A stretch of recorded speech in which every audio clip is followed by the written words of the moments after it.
আসসালামু আলাইকুম প্রিয় দর্শক, আমি এখন আছি আমার ভাতিজার সাথে। আর ভাতিজা একটা দুর্ঘটনা, অনাকাঙ্ক্ষিত ঘটনা ঘটে গিয়েছে।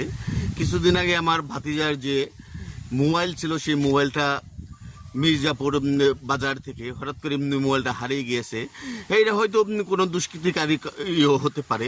ভাইগনা রিমেম্বার, ভাইগনা স্মরণে নেই মানে কিভাবে মোবাইলটা হারিয়েছে, সেটার জন্য থানায় জিডিও করা হয়েছে।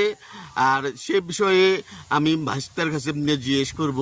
আর ভাইস্তাও আপনাদের ঈদ মোবারকের শুভেচ্ছা জানাবে। আর যেহেতু ভাইস্তা এখন কাজ করতে পারতেছে না, এই কারণে ভাইস্তাকে ভুলে যাবেন না, এই জাহিদ খানকে ভুলে যাবেন না, জাহিদ খানের সাথে থাকবেন। হ্যাঁ ভাইস্তা, কিছু বলো। আসসালামু আলাইকুম, ঈদ মুবারক। আমার এই ফেসবুকের কাকার সাথে যারা যারা কানেকশন আছেন সকলকে জানাই আমি ঈদ মুবারক এবং সকলের জন্য দোয়া ও ভালোবাসা অবিরাম। তো বন্ধুরা, আমার কাকার সাথে সকল বন্ধু বান্ধব আমার সাথে কানেক্ট আছেন, সকলেই জানেন। অনেক দিন যাবৎ প্রায় 3 মাস হলো আমি এই ফেসবুকে কাজ করতেছি না। অনেকে হয়তো ধারণা আমাকে খুঁজে পাচ্ছেন না, অনেকে ফোন দেয়, অনেকে অনেক কথা বলে। আসলে কি, আমার মোবাইল 3 মাস ধরে হারিয়ে গিয়েছে সাভার থেকে। সরি, আমার কাকা বুঝতে পারে নাই, মির্জাপুর বলছে, সাভার থেকে হারিয়ে গিয়েছে। তো আমি সাথে সাথে মির্জাপুর থানায় জিডি করি। মির্জাপুর থানায় জিডি করার পর 2 মাস পর ওরা আমাকে ফোন দিয়েছে যে ভাই, আমরা কার্যক্রম শুরু করেছি, কপাল ভালো থাকলে পাবেন। তো বন্ধুরা, সকলে এই উদ্দেশ্যে আমার কাকা একটা ভিডিও বানালো আমাকে নিয়ে। আমার যত বন্ধু বান্ধব আছেন এবং কাকার সাথে যারা কানেকশন আছেন সকলকে জানাই ঈদ মোবারক এবং আমার জন্য সকলেই দোয়া করবেন। অবশ্যই যেন আপনাদের মাঝে আবার আমি ফিরে আসতে পারি।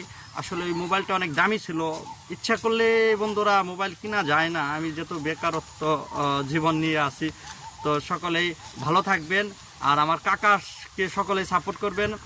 আর অবশ্যই সকলেই পরিবার নিয়ে সুন্দর করে ঈদ উদযাপন করুন, এই দোয়াই করি। আর কাকা কিছু বলেন।